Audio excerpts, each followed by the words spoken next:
Check his bag, he's stealing from us. The words cut across the sidewalk like broken glass. A dozen heads turned at once. It was a clear New York afternoon, sunlight streaming through the trees that lined the hotel entrance. The marble steps gleamed white, the revolving glass doors reflecting the bustle of the avenue. And right there in front of the five-star Horizon Grand Victoria Hale, the hotel's impeccably dressed director, pointed a manicured finger at a man who had just stepped out of a cab. Her voice didn't waver. It was sharp, confident, rehearsed.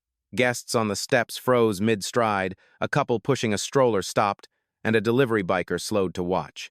In that single accusation, she transformed an ordinary check-in into a public trial. David Carter didn't flinch. He stood with a small black carry-on at his side, dressed in a crisp white shirt and light chinos. Nothing flashy, no watch worth mentioning, no entourage. To anyone else, he looked like another traveler arriving for a stay. But the way he held himself calm, steady, unhurried hinted at something deeper. Victoria's red heels struck the steps like a gavel as she descended. "Sir, this hotel does not tolerate fraud. Hand over your belongings before we call security." Murmurs rippled through the bystanders. Someone whispered, "Did he really steal?" A tourist raised her phone instinctively. The air around the hotel gates wasn't quiet anymore. It was charged. David's eyes didn't leave Victoria's. His voice, low and even, carried across the crowd. "Finish what you need." That restraint, that refusal to match her volume made the tension heavier. A young woman near the curb lifted her phone higher, whispering into the camera. "This doesn't feel right." Others nodded quietly, the line between witness and participant beginning to blur. And that's where we pause. Before we continue, where are you watching from?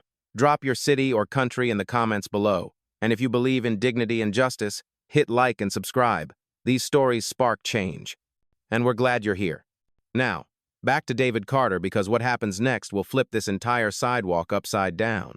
David Carter stood at the base of the marble steps, the carry-on still by his side, while Victoria Hale's accusation rippled outward like a shockwave. The doorman froze. A couple paused mid-stride with their suitcases. Even the pianist inside the lobby faltered for a second, a sour note drifting through the glass doors before the music stopped altogether. Victoria tilted her chin, lips curved in a tight smile. "You don't look like someone who belongs in a place like this," she said, her voice carrying far enough to reach the people gathered on the sidewalk. A beat of silence followed. Then came the escalation. Ethan Wong, the young front desk clerk, hurried down the steps behind her.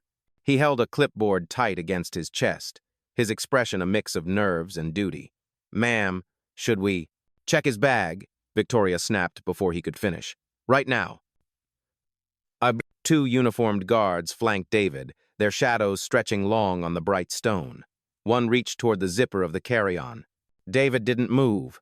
He didn't resist. His gaze stayed fixed on Victoria, calm, composed. He'd seen this posture before at 25, standing in another hotel lobby, told to leave because he didn't fit the profile. That memory pressed against the present like a scar reopening. The guard hesitated under David's steady eyes. The crowd around them murmured louder. A woman pushing a stroller whispered, "This isn't right." A delivery biker slowed to record on his phone. Sophie Delgado, the travel blogger, spoke louder now, her camera angled high. "He just got out of a cab. He hasn't even stepped inside yet. How can you accuse him of stealing?" Victoria's eyes narrowed. "Stay out of this. He's not a guest here." She snatched the plastic keycard from Ethan's clipboard, the one David had handed over at check-in minutes earlier, and held it up. "This? Fake. We don't tolerate imposters." Gasps broke out across the crowd. Mr. Grant, a longtime VIP guest arriving from a black sedan, froze on the curb. His face tightened as recognition flickered. He didn't speak, not yet, but his silence spoke volumes. David finally broke his own. His voice was measured, almost too soft for the chaos around him. "You've made your decision already, haven't you?" Victoria smirked, triumphant in the court of public opinion she thought she controlled. "Security, escort him off our property." The guard stepped closer, phones lifted higher. What had begun as a simple arrival was no longer private. It was a spectacle, a street corner trial under the afternoon Sunday. And David Carter, silent until now, let them think they were winning. Because storms, he knew, don't need to be chased. They come to you. The guards inched closer, boots scraping against the pale stone. Their presence wasn't subtle anymore, it was intimidation wrapped in protocol. Victoria's voice carried over them, sharp enough to slice through the summer air. Men like him think they can walk in here, flash a piece of plastic, and pretend they belong. Not today. Her words landed like stones tossed into water. Each ripple spread across the crowd. A teenager leaned on his bike at the curb, muttering to his friend, "That's messed up." A middle-aged tourist clutched her shopping bags tighter, eyes narrowed at Victoria. And Sophie, phone still recording, said louder now, "He gave you ID, he gave you a card, and you're calling him a thief?" Victoria turned her glare on Sophie. "Delete that video, or I'll have our legal team contact you." Sophie didn't flinch. "It's already live." Her voice trembled but held firm. Ethan, the clerk, shifted uneasily. He'd worked here barely 2 years, but even he knew the card was real. He opened his mouth, then closed it again, his eyes flicking from David to Victoria. His silence said enough. He was afraid. David remained still, his bag untouched. His gaze swept the onlookers' witnesses who had no idea who he really was, only that they were watching a man accused in the street like a criminal. Victoria stepped down one more stair, heels clicking like gunfire. She raised the keycard high for everyone to see. "This is nothing but a prop. He doesn't have a room. He doesn't have a reservation. And if he doesn't leave right now, I will call the police." The threat hung in the air. A woman carrying groceries stopped dead on the sidewalk. "Police? For what?" she asked, her voice echoing the disbelief of half the crowd. Victoria snapped, "For trespassing, for attempted theft." The murmurs grew louder. "Mr. Grant finally spoke, his deep voice carrying authority. "Victoria, slow down." His silver hair gleamed in the sunlight, his tailored suit marking him as one of the hotel's most loyal VIPs. "I've known this hotel for 20 years. I've never seen us treat someone like this." Victoria didn't blink. "With respect, Mr. Grant, this man is not who he pretends to be." David finally spoke again, his words slow, deliberate, measured. "I don't have to pretend." The crowd hushed. Phones tilted closer, recording every syllable. Victoria laughed a brittle sound, all edge and no warmth. "Then prove it. Open your bag, right here in front of everyone. Show us you're not hiding anything." The demand wasn't procedure. It was humiliation staged for an audience. David didn't move.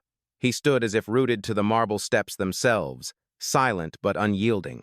And in that silence, the balance began to shift. Because nothing unnerves a crowd or an accuser like a man who refuses to bow to shame. Victoria Hale didn't wait for compliance. With a flick of her wrist, she tossed David's keycard onto the stone steps like it was trash. The plastic clattered against the marble, sliding to a stop at his shoes. "Worthless," she spat. "You don't have a room here. You don't even belong here." Gasps rose from the sidewalk. A woman whispered, "She really said that?" A cluster of college kids on bikes stopped to watch, one muttering, "This is insane." Phones tilted higher, red recording lights glowing like quiet alarms. Ethan Wong bent toward the fallen keycard, but Victoria's glare froze him. "Leave it," she ordered. His hands shook as he straightened. He looked like he wanted to melt into the pavement. David still hadn't moved. His calm was a counterweight to her fury. The crowd sensed it. The more she raised her voice, the more his silence pressed down like gravity. Then Victoria crossed the final line. She pulled out her phone, dialing quickly, speaking loud enough for everyone to hear. "Yes, this is Victoria Hale, director of Horizon Grand. I have a suspected thief on our property. He's refusing to leave. Send units immediately." The words hit the crowd like cold rain. "Calling the cops? For this?" a man shouted from the curb. "That's profiling," someone else muttered. Sophie's livestream comments scrolled faster. "This is wrong. She's abusing her power. He's just standing there." Mr. Grant's jaw tightened, his voice low but cutting through. "Victoria, think very carefully. If you're wrong..." She snapped back without hesitation. "I'm not wrong. Look at him. Look at the bag. Does he look like a man with a penthouse reservation?" That was the moment David moved. Slowly, deliberately, he bent to pick up the discarded keycard. He slipped it back into his pocket, then reached for his phone. He didn't raise his voice. He didn't rush. He simply pressed one button and lifted it to his ear. On the other end, a clear voice answered immediately. "This is Nia." David's gaze stayed locked on Victoria. "It's happening. Activate internal protocol." The line crackled. Then Nia's tone sharpened. Protocol active, sir. Logging the incident, recording timestamps, pulling compliance records now. I'm like... The words weren't shouted, but they carried. The crowd stilled, sensing something had shifted. Even the guards hesitated, their hands lowering slightly. Victoria scoffed, dismissive. You think calling a friend is going to save you? David's eyes didn't leave hers. No, he said, voice like steel under silk. But it will save this moment for exactly what island. The murmur of the crowd swelled. Phones tilted closer. And for the first time, Victoria's polished confidence cracked, just enough to show fear beneath the fire. The sidewalk was no longer just a thoroughfare.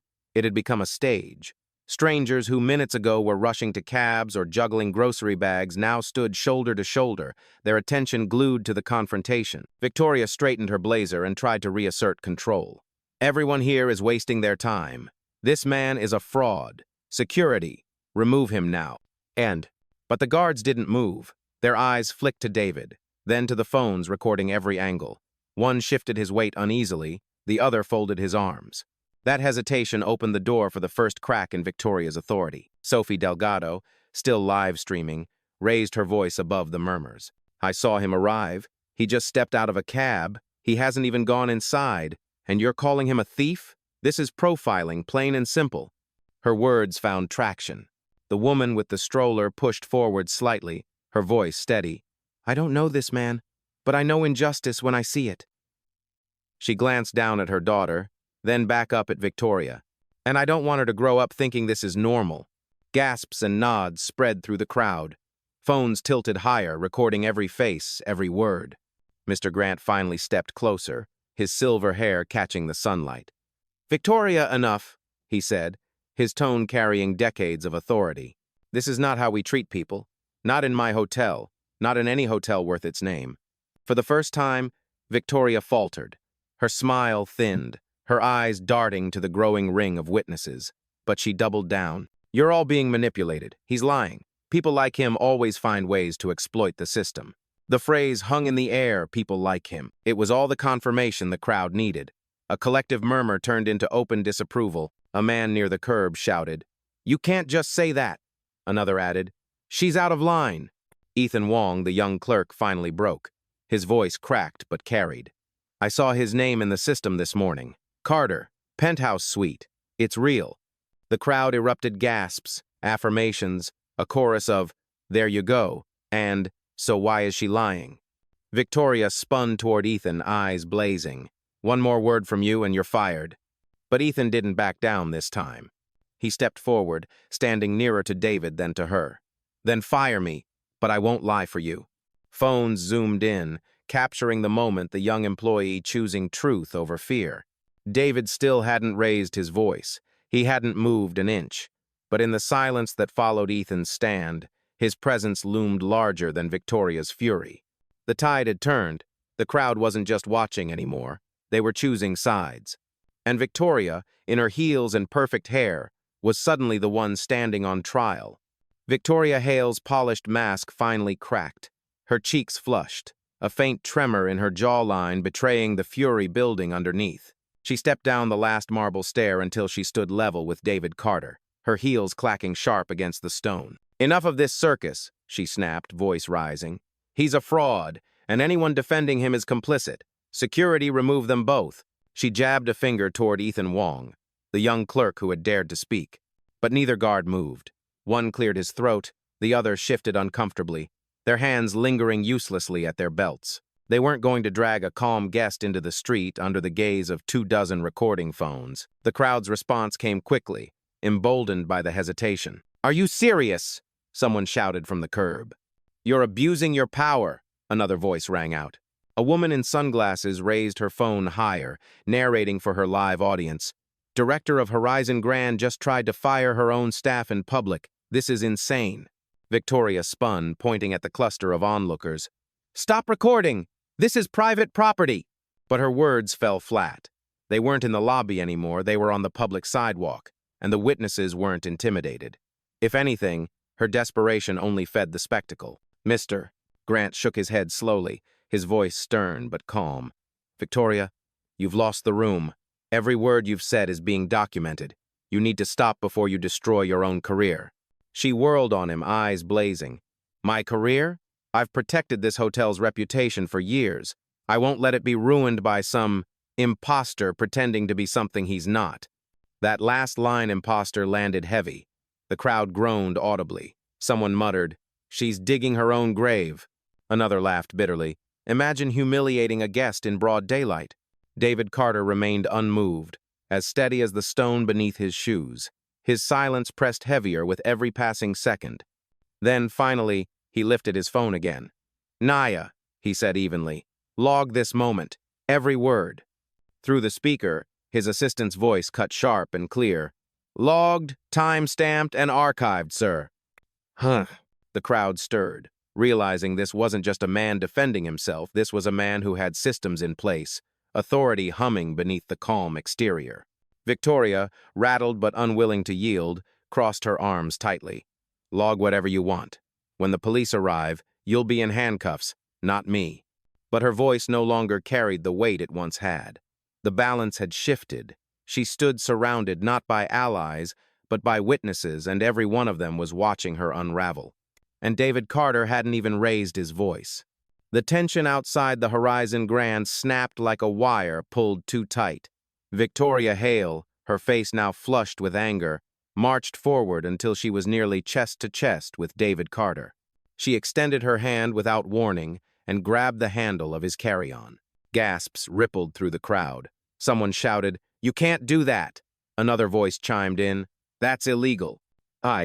Victoria yanked hard, her heels scraping against the marble step. "If you won't open it, I will," she hissed, tugging at the zipper.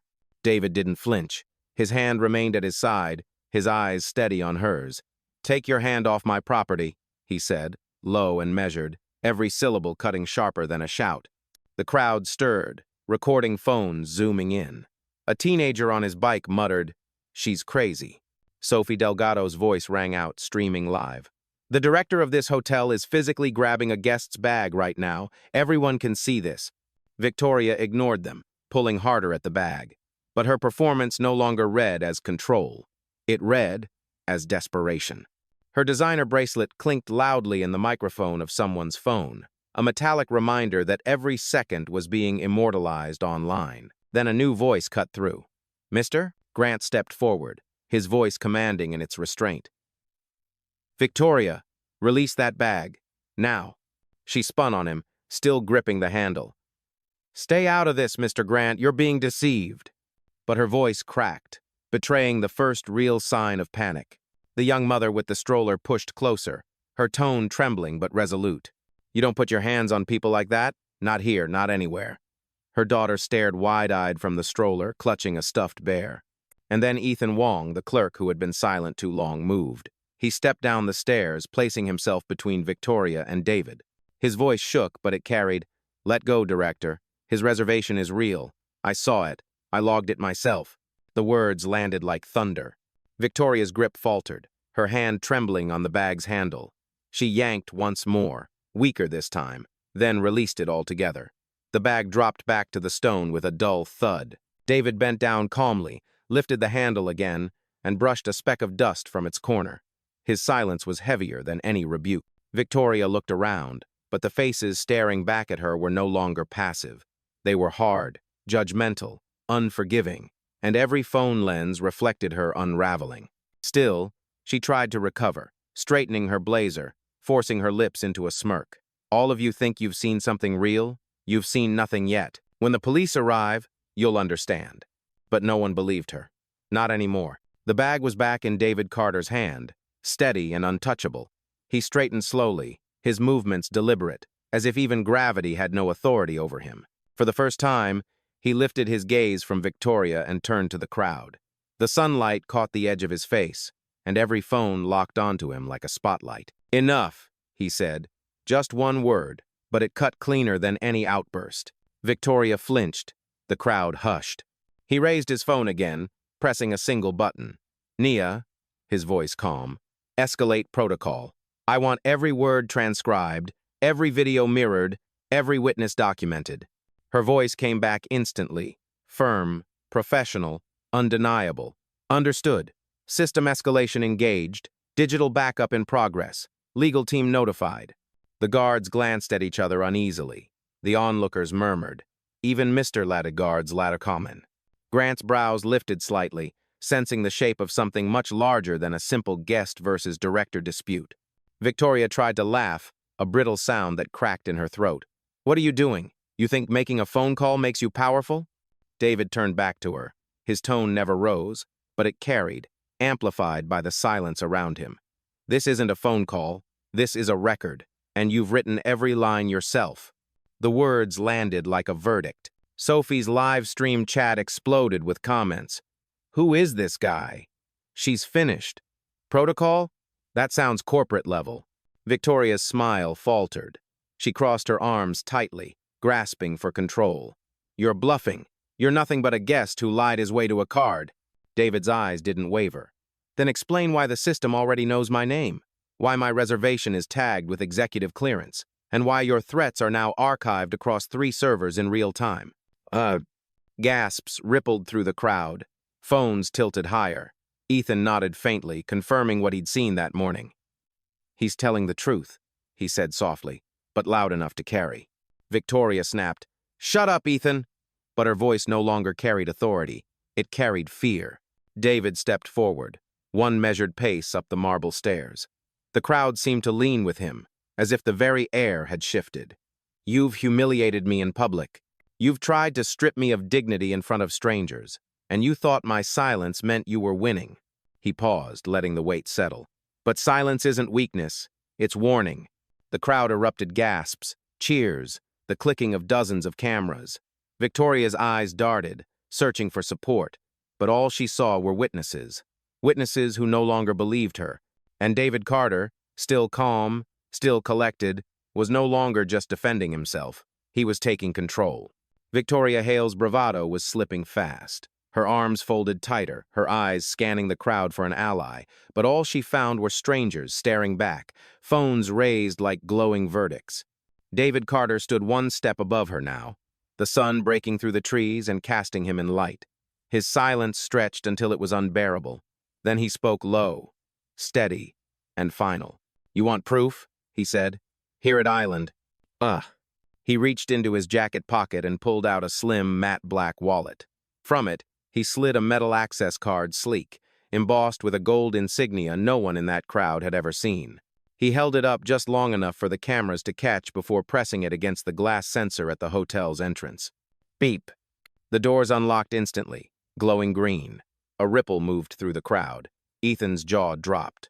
Sophie whispered into her phone, "Oh my God, that's executive clearance." End of. David let the moment breathe, then slipped the card back into his wallet. His gaze never left Victoria. "You accused me of theft, of fraud, of being an imposter." He took another step upward, now towering over her. "But the truth is simple." He turned slightly. His words meant not just for her, but for every phone, every witness, every stranger watching in real time. "This hotel belongs to me." The words detonated across the sidewalk. Gasps erupted, shouts overlapped. Sophie nearly dropped her phone as her live stream comments exploded. "Wait, he owns it? Plot twist. She's done." Victoria staggered, her lips parting but no words forming. You can't." "Yes," David cut in smoothly. "I can, and I do. I built the Horizon Grand from the ground up. Every stone you stand on, every paycheck you've cashed, every guest you've turned away, it all runs through me." The crowd roared, some clapping, some laughing in disbelief. A man at the curb shouted, "You called the owner a thief." Ethan lowered his head, relief flooding his face. Mr. Grant let out a slow exhale, like a puzzle had just snapped into place. Victoria's voice wavered, desperate. "No, this is a trick. You forged that card, you hacked." David's tone was a hammer. "Stop, before you embarrass yourself further." He let the silence hang, heavy as stone. "You thought you could strip me of dignity with words, but dignity isn't yours to give or take, and now the world sees you for what you are." Every phone caught it, every witness felt it. The balance of power had flipped, irreversibly, in a single declaration. And Victoria Hale, the woman who moments ago commanded the street, stood pale and cornered at the gates of a hotel she no longer controlled. The words hung in the air, "This hotel belongs to me," and the effect was immediate. The crowd erupted.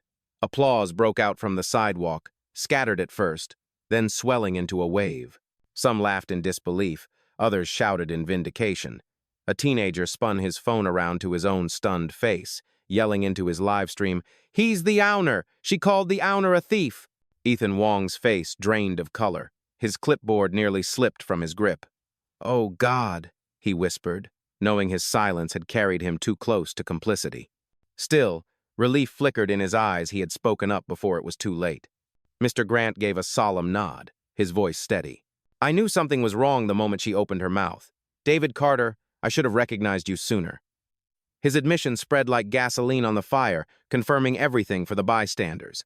Phones tilted higher, capturing every reaction. The travel blogger Sophie spun in a slow circle, her camera catching the sea of faces. "You're all seeing this," she narrated breathlessly. She humiliated the man who built this place.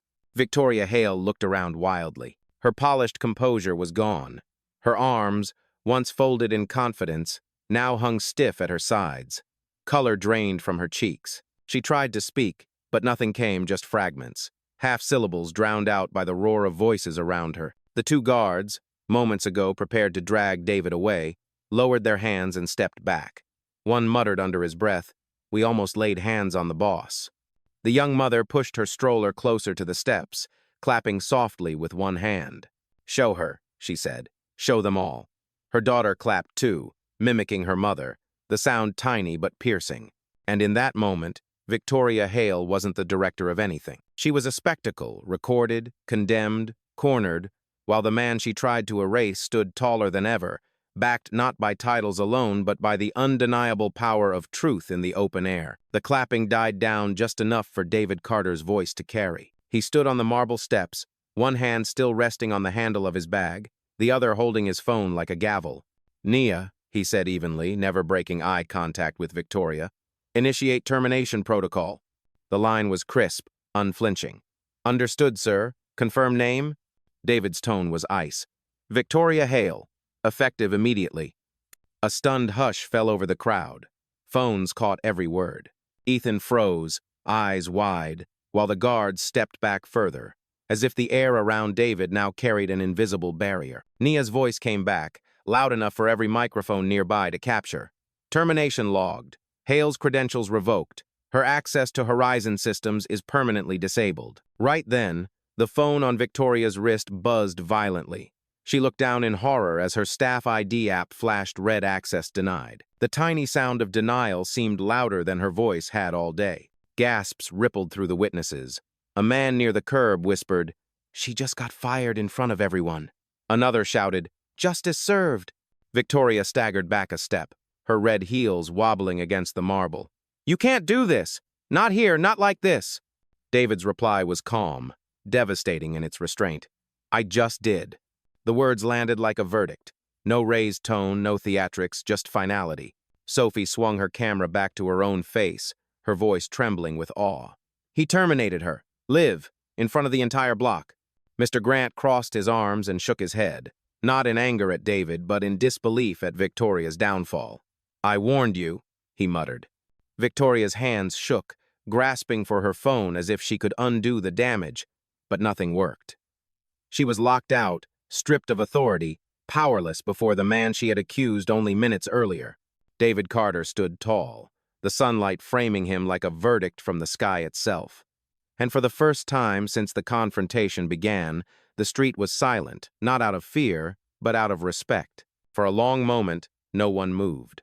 The sound of traffic from the avenue seemed distant, muted, as if the entire city had paused to witness what had just unfolded on the marble steps of the Horizon Grand. David Carter let the silence breathe before he spoke. His words were calm, almost quiet, but every person heard them as if they were standing right beside him.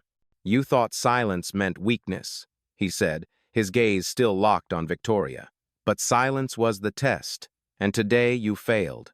The crowd reacted instantly. Applause rose again, louder this time, echoing off the hotel's glass facade. Some cheered, others laughed in relief, and a few shook their heads in disbelief at how quickly power had shifted. Phones captured every angle, every clap, every look of vindication. Victoria stood frozen, her career ending in real time. Her authority evaporated under the bright afternoon Sunday. She tried to speak, but her voice broke, drowned out by the crowd's roar. She had become the cautionary tale in a story that was no longer hers to control. David adjusted the strap of his bag, then climbed the final steps. As the revolving glass doors opened with a soft whoosh, he turned back to the onlookers one last time. "I don't need a video to prove who I am," he said, voice steady, resonant. "I am the result of it." The words landed like the closing line of a film. Phones caught the sentence, ready to travel across platforms, across cities, across the world. With that, David Carter stepped inside his own hotel, no longer a man under suspicion, but the undeniable owner, the leader, the one who had turned humiliation into judgment and silence into power. And outside, under the shade of the trees and the blaze of camera lights, justice felt not delayed, not debated but delivered.